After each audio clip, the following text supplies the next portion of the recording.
नमस्कार साथियों, स्वागत है आपके अपने यूट्यूब चैनल पर। आज क्लास 10th के आपके बहुत ही ज्योग्राफी के बहुत ही महत्वपूर्ण टॉपिक और बहुत ही महत्वपूर्ण क्वेश्चन को सॉल्व करेंगे और उसको डिस्कस करेंगे और आपको उसको बताएंगे।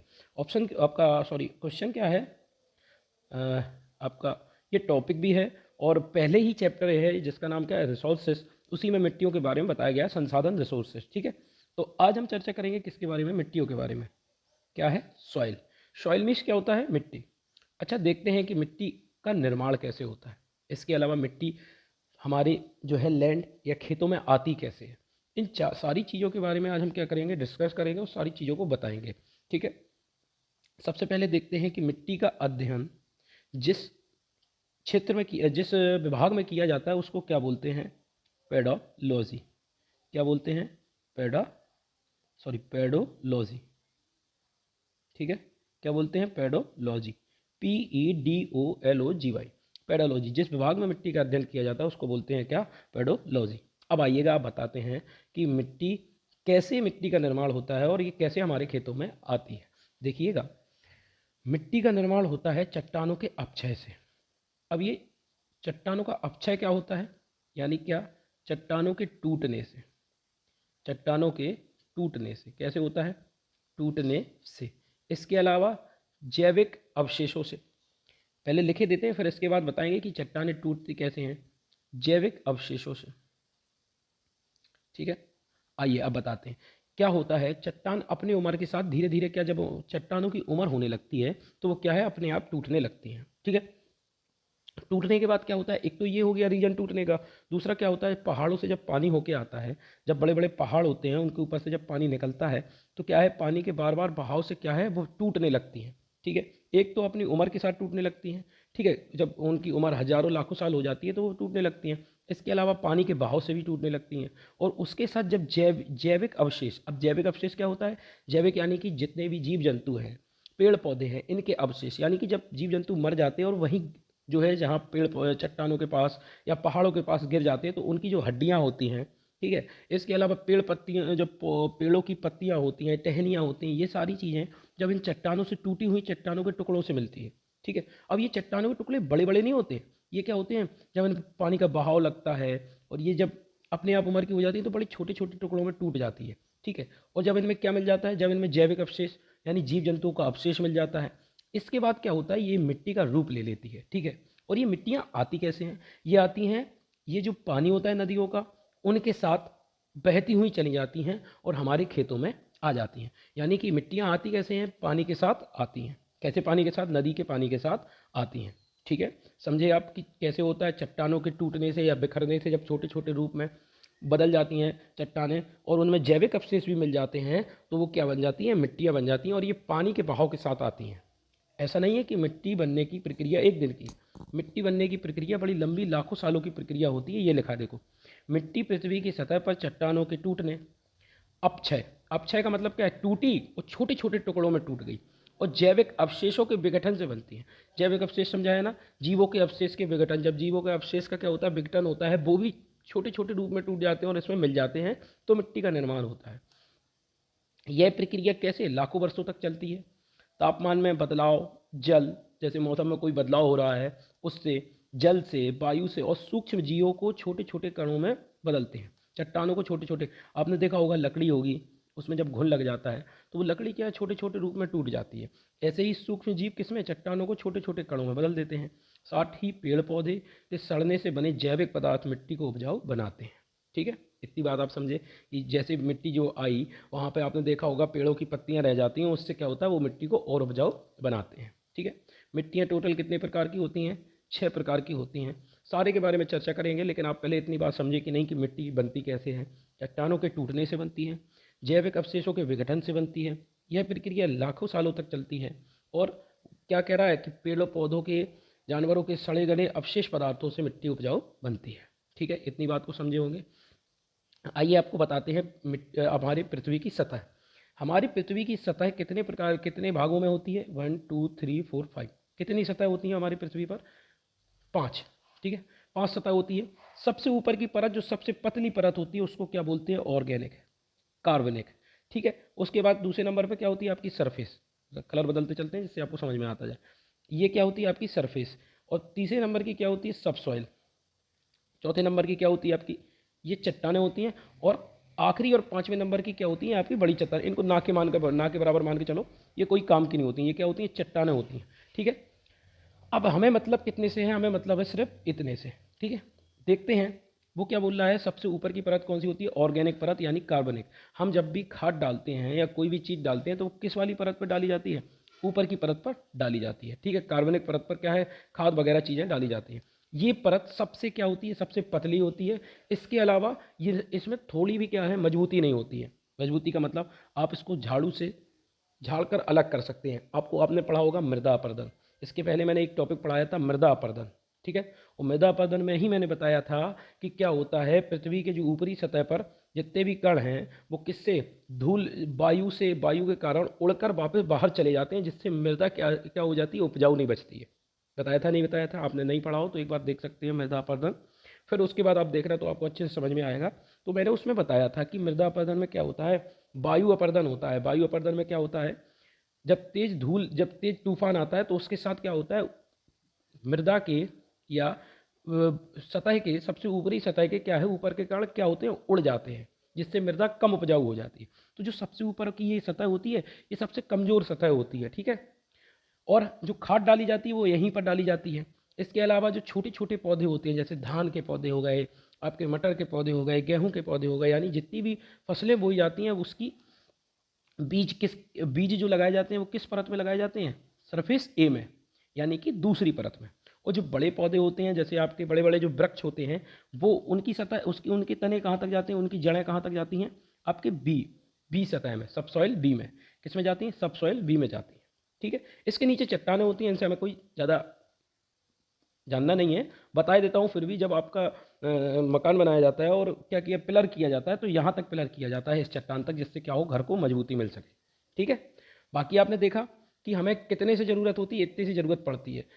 सबसे ऊपर पाए जाते हैं कार्बनिक पदार्थ, जिनको हम क्या बोलते हैं, ह्यूमस भी बोलते हैं। अब ह्यूमस क्या होता है, मरे, वही जो बोला था, मरे गले जितने भी जानवर होते हैं उनकी हड्डियाँ होती हैं, और जो पेड़ पौधे होते हैं वो लाखों सालों तक जब क्या हो जाते हैं, पिस जाते हैं एकदम। और जब वो क्या है आपके तूफान के साथ या बोल सकते हैं पानी के साथ, बाढ़ के साथ आते हैं और यहाँ पर बिछ जाते हैं ऊपरी वाली सतह को, उसको ही ह्यूमस बोलते हैं या कार्बनिक पदार्थ। दोनों का अर्थ एक ही है, ह्यूमस और कार्बनिक पदार्थ। क्या है, ह्यूमस और कार्बनिक पदार्थ, दोनों चीज़ें क्या हैं, सेम ही हैं। ठीक है, तो ये कहाँ ऊपरी सतह पर आके बिछ जाती है। और इससे भी मजबूत कौन सी सतह होती है, आपकी दूसरी सतह होती है, जहाँ पर क्या है, छोटे छोटे पेड़ पौधों की क्या है जड़ें लगती हैं। और बड़े पेड़ पौधों की जड़ें कहाँ लगती हैं, आपकी सब सॉइल बी पर। ठीक है, आप समझ गए होंगे। अब क्वेश्चन कैसे बनता है ये भी देखिए। क्वेश्चन कभी कभार बन जाता है, ये आपके एनसीईआरटी में दिया गया है इसीलिए मैं बता रहा हूँ। देखिएगा क्वेश्चन कैसे बनता है। क्वेश्चन आपसे ये पूछेगा कि ह्यूमस या कार्बनिक पदार्थ किस परत पर पाए जाते हैं, तो ऑर्गेनिक, सबसे ऊपरी सतह पर। ठीक है, वो कहेगा छोटे छोटे जो पौधे होते हैं उनकी जड़ें किस सतह पर होती हैं, सतह सरफेस ए पर। किस पर, सरफेस ए पर, यही इसके नाम है OABCR। ठीक है, और वो पूछेगा बड़े पेड़ पौधों की तना जड़ें कहाँ तक जाती हैं, सब सॉइल बी तक। ठीक है, अब वो ये क्वेश्चन ये भी पूछ सकता है कि जो छोटे छोटे पेड़ पौधे होते हैं उनके जो बीज डाले जाते हैं वो किस सतह में डाले जाते हैं, सरफेस ए में, यहाँ पर बीज लगाए, बीज डाले जाते हैं। फिर क्या होता है, खाद डाली जाती है, वो कहाँ जलती है, ऊपर के एरिया में। और ये छोटे छोटे जो केचुए हुए, सांप हुआ, आपका चूहा हुआ, ये किस सतह पर रहते हैं, सरफेस ए पर। आसानी से थोड़ी ना मिलते हैं, ऐसा थोड़ी ना कि आप झाड़ू लगाएंगे और ये ऊपर मिल जाएंगे। ये किस सतह पर होते हैं, मजबूत सतह, ऑर्गेनिक सतह से तो मजबूत है, तो ये सरफेस ए पर रहते हैं। ठीक है, सतह के बारे में आप जान गए होंगे, कितनी सतह होती हैं, कुछ सतह पर खेती होती है, किस कहाँ पर क्या होता है। ठीक है, अब देखते हैं मिट्टियों के प्रकार और कहाँ कौन सी मिट्टी पाई जाती है, ये सारी चीज़ों पर थोड़ा चर्चा करते हैं। ठीक है, आइएगा देखिएगा। सबसे पहली मिट्टी आपकी ये है, जिसमें हमें क्या है चर्चा करना है। इस मिट्टी का नाम क्या है, आपकी जलोढ़ मिट्टी। क्या नाम है, जलोढ़ मिट्टी। इसको क्लियर करते हैं फिर बताते हैं इसका नाम क्या है, जलोढ़ मिट्टी। अब आपको नाम से ही पता चल रहा होगा कि जलोढ़ यानी जल को उड़कर आने वाली मिट्टी। वो मिट्टी जो जल के साथ आती है, यानी कि किसके साथ, बाढ़ के साथ आती है, वो क्या कहलाती है, जलोढ़ मिट्टी कहलाती है। क्या कहलाती है, जलोढ़ मिट्टी कहलाती है। अब आपको पता होगा बाढ़ किस एरिया में ज़्यादातर आती है, यूपी में, बिहार में, आपके असम में, इसके अलावा कहाँ, बंगाल में, पश्चिम बंगाल में, ठीक है। कहाँ पर आती है, बंगाल में, ठीक है। इन एरिया पर ज़्यादातर बाढ़ आती है। अच्छा, ये मिट्टी सबसे ज़्यादा उपजाऊ होती है। अब ये मिट्टी उपजाऊ होने का रीज़न क्या है, चलिए इसको समझते हैं कि जलोढ़ मिट्टी के उपजाऊ होने का रीज़न क्या है। देखिएगा, जैसे एक ये खेत है रोहित का, ये एक खेत है मोहन का, ये एक खेत है श्याम का। रोहित का, मोहन का और ये श्याम का। बाढ़ मान के चलो इस साइड से आ रही है, ठीक है। बाढ़ इस साइड से आ रही है, ये देखो बाढ़ आ रही है, बड़ी तेज़ी से बाढ़ आ रही है। अब देखो बाढ़ अपने साथ कुछ मिट्टी तो लेके आ रही होगी, और वो मिट्टी कैसी होगी, उपजाऊ मिट्टी होगी, ठीक है, अपने साथ लेके आ रही होगी। और जो रोहित के खेत में पहले से जो ऊपर की वो जो मिट्टी डली होगी, जो सबसे ऊपरी सतह आपकी ऑर्गेनिक सतह पर जो मिट्टी होगी, मोहन की सतह पर जो मिट्टी होगी, ठीक है, और इसकी सतह पर जो मिट्टी होगी, इसकी भी मिट्टी तो उपजाऊ होगी, ऊपर की इसकी भी मिट्टी उपजाऊ होगी। और जब बाढ़ आएगी तो ये अपने साथ क्या, यहाँ तक बाढ़ मान के जा रही है, यहाँ तक बाढ़ आई तो क्या हुई, ये अपने साथ जितनी जो 7 उपजाऊ मिट्टी लेके आई थी वो तो यहाँ छोड़ दिया, और इसके जो खेत में उपजाऊ मिट्टी थी वो किसके खेत में लेके आ गई, मोहन के, ठीक है। जो अपने साथ लाई थी वो तो यहाँ छोड़ दिया, और जो इसके खेत में थी वो लेके कहाँ आ गई, मोहन के, समझे। और इसकी खेत की, रोहित के खेत की और मोहन के खेत की मिट्टी लेके कहाँ पहुँच गई, साथ में श्याम के पास, ठीक है। तो क्या हुआ, इसकी अब उपजाऊ कम बची, सबसे ज़्यादा उपजाऊ कहाँ पर है, सबसे ज़्यादा उपजाऊ कहाँ पर है, श्याम के खेत पर। क्यों है, क्योंकि रोहित की उपजाऊ मिट्टी ले गई, मोहन की उपजाऊ मिट्टी लेकर कहाँ पहुँच गई, किसके यहाँ, श्याम के यहाँ। तो सबसे ज़्यादा उपजाऊ मिट्टी कहाँ पर हो गई, यहाँ पर, ठीक है, समझ रहे हो। जहाँ पर क्या होता है, पानी, बाढ़ का पानी रुक जाता है या काफ़ी दिनों तक रुका रहता है, वहाँ की मिट्टी क्या रहती है, सबसे ज़्यादा उपजाऊ रहती है। क्यों, क्योंकि वह बहुत सारे खेतों से एक साथ, क्या बहुत सारे खेतों की उपजाऊ मिट्टी लेकर वहाँ पहुँची होगी, ठीक है। आप समझ गए होंगे इस बात को। इसके अलावा हम ये बताना चाह रहे थे कि क्या होती है, जलोढ़ मिट्टी सबसे ज़्यादा उपजाऊ होती है, और ये कहाँ पाई जाती है, यूपी, बिहार, असम और बंगाल वाले एरिया में, क्योंकि यहाँ पर बाढ़ आती है। और इस मिट्टी में कौन सी खेती होती है, देखिएगा, यूपी में पता है सबसे ज़्यादा फेमस खेती कौन सी है, बोलिए, गेहूँ की, ठीक है। इसके अलावा क्या है, धान की। इसके अलावा और क्या है, मक्का की। और क्या है, दाल की। ये सारी जो है आपकी इंपॉर्टेंट खेती हैं। देखो, ये सारी चीज़ें मैं आपको क्रॉप्स में भी पढ़ाऊंगा जब फसल पढ़ाऊंगा, ठीक है। लेकिन जब मिट्टी के बारे में बता रहे हैं तो थोड़ा बहुत आपको पता होना चाहिए कि मिट्टी कहाँ पाई जाती है और कौन सी फसल उस मिट्टी में की जाती है, ठीक है। समझे होगे, जलोढ़ मिट्टी क्या होती है, जल को ओढ़ कर आती है, सबसे ज़्यादा उपजाऊ मिट्टी होती है। इसमें ये कहाँ कहाँ पाई जाती है, यूपी, बिहार, असम, पश्चिम बंगाल, ये सारे एरियाओं में पाई जाती है। और इसमें कौन कौन सी फसल होती है, गेहूँ की, धान की, मक्का की, दाल की, ये सारी फसलें होती हैं, ठीक है। इसके बाद दूसरी मिट्टी की ओर देखते हैं। दूसरी मिट्टी कौन सी आपकी, लाल मिट्टी।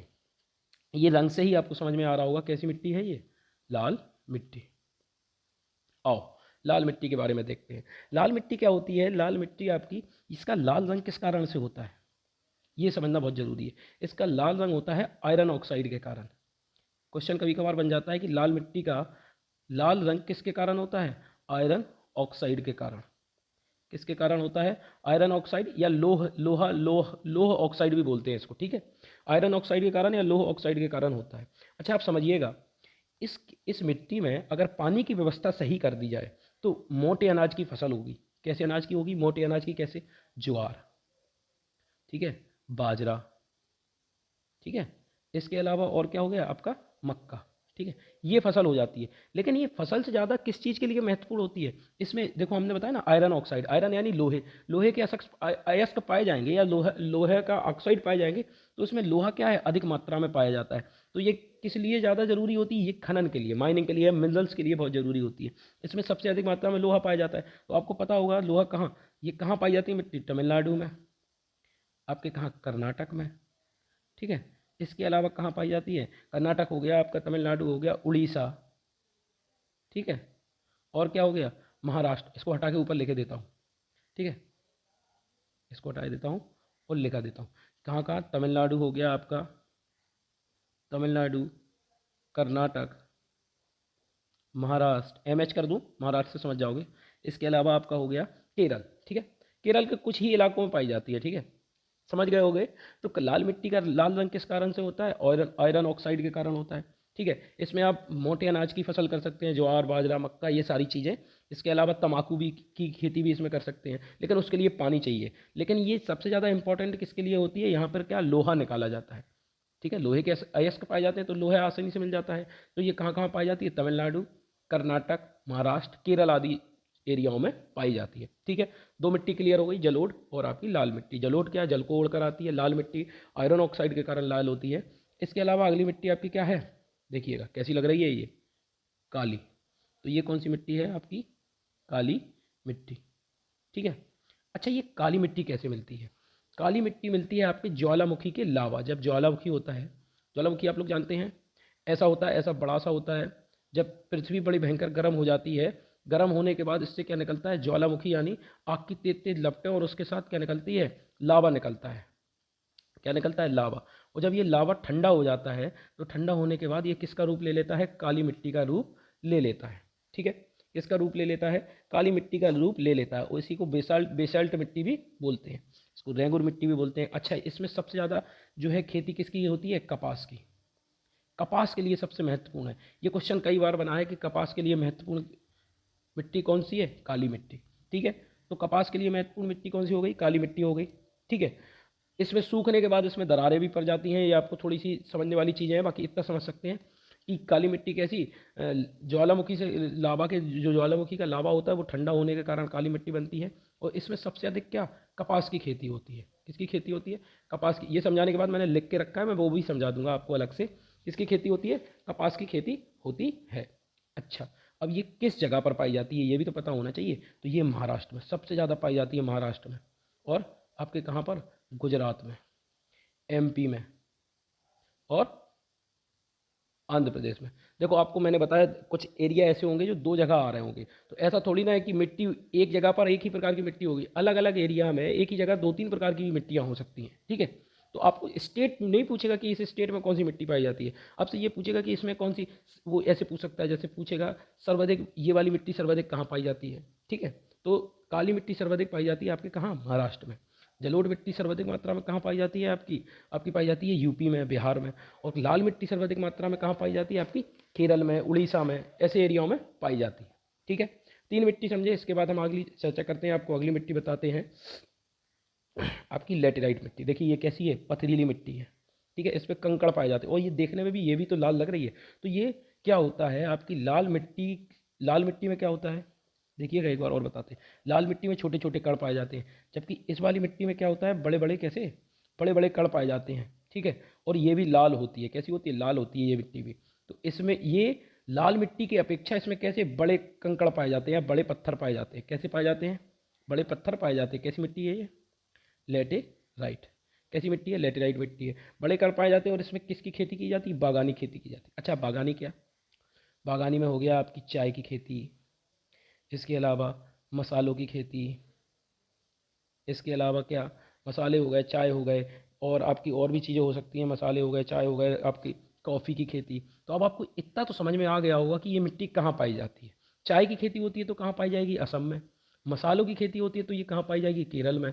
और कॉफ़ी की खेती होती है तो ये कहाँ पाई जाएगी, आपका कुर्ग वाला एरिया है। ठीक है, समझ गए ना। तो असम, असम साइड ये मिट्टी पाई जाती है। अब एरिया बताया जाए तो असम लिख लीजिए, मेघालय लिख लीजिए, उड़ीसा लिख लीजिए, ऐसी जगह पर ये मिट्टी पाई जाती है। ठीक है, तो हमने कितनी मिट्टियों के बारे में चर्चा कर ली, हमने आपको बता दिया कितनी मिट्टी के बारे में।